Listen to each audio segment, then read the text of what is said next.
Hey guys, welcome back. In this video, we're going to talk about borrowing and lending. We have FXRP on Flare, and this is a game changer. One, this has been the most successful XRP product launch in history. Like the cap today was increased, and then it reached the cap in less than 90 minutes. That is completely wild. That only shows the demand for yield on XRP. Because as of right now, this has been dormant capital that has just been sitting on wallets and people can't really do much with it. But now things change. Now we have FXRP, where it's a decentralized DeFi. Now we have FXRP that allows us to do DeFi in a fully decentralized way.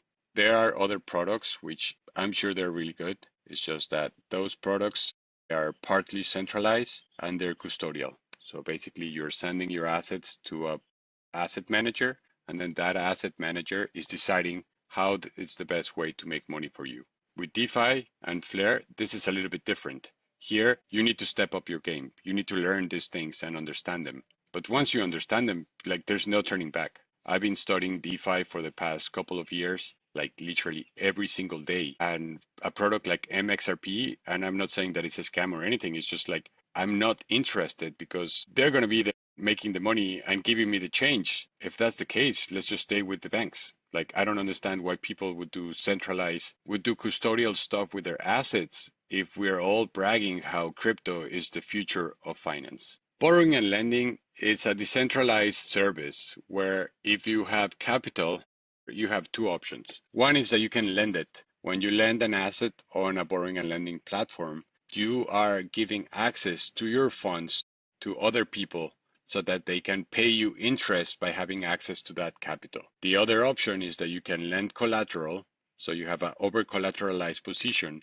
and then you can borrow other people's assets backed by your own collateral. Of course, this has risks, and it's not something to take lightly because if the market moves against you, you can definitely take a hit. But that is where understanding the dynamics can help you mitigate that risk. Right ways to do things, and there are crazy ways to do things. I don't have FXRP on this account, but I saw some people being like, oh, I'm only making 0.48% in SFlare. Yes, this is happening because not a lot of people are borrowing crypto right now. So then the interest that the borrowers are paying to the lenders is very small.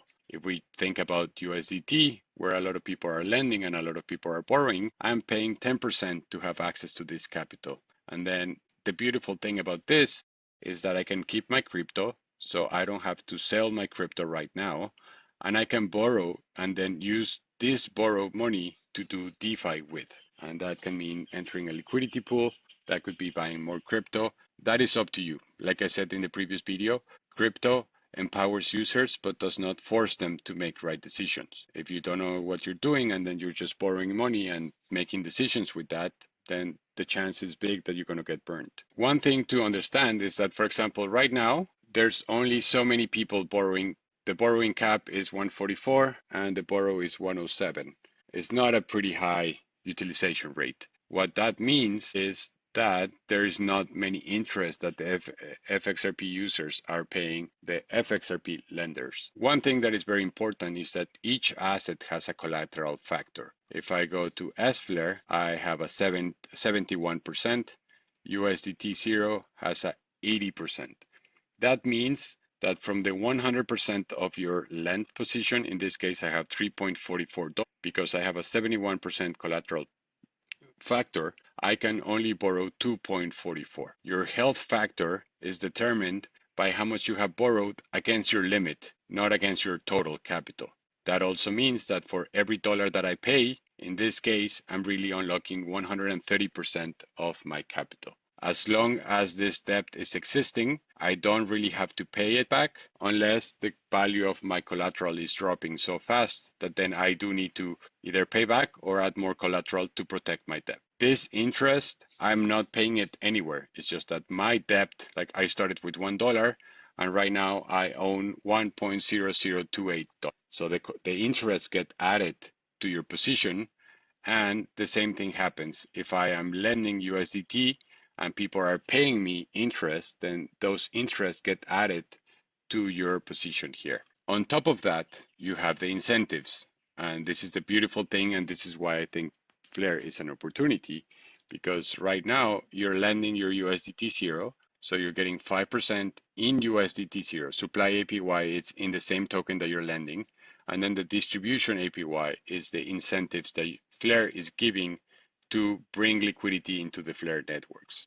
If you provide FXRP, you're getting 3% on Flare and 0.06. So yeah, this is not much, but if you put, I don't know, $10,000 here, and then you were to take $3,000, and then with those $3,000 of borrowed, you are getting a 25% yield, and you're only paying 10, then your net yield is 15%, which is awesome. There are strategies for bull markets and bear markets, because this platform also allows you to short the market.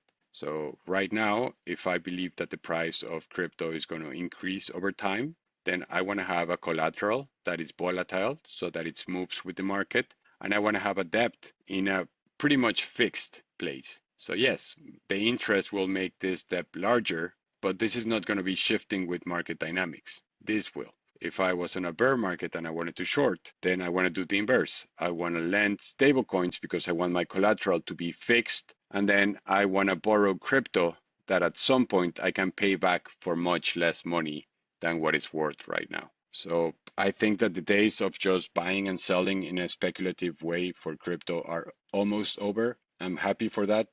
I'm actually pretty excited to have this to be something much more sustainable. And then the same thing, if you think that the market has stopped, you supply stable coins, you borrow crypto, you convert back to stable coins, and then you do DeFi with that.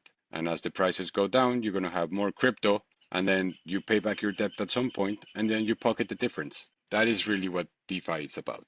There are super complex strategies. It's incredible the things that I'm learning every single day, but this is just a fantastic way of putting your capital to work. Because in my head, when I have a crypto that is just sitting in my wallet waiting for price appreciation, that is a liability because the price might go up or might go down.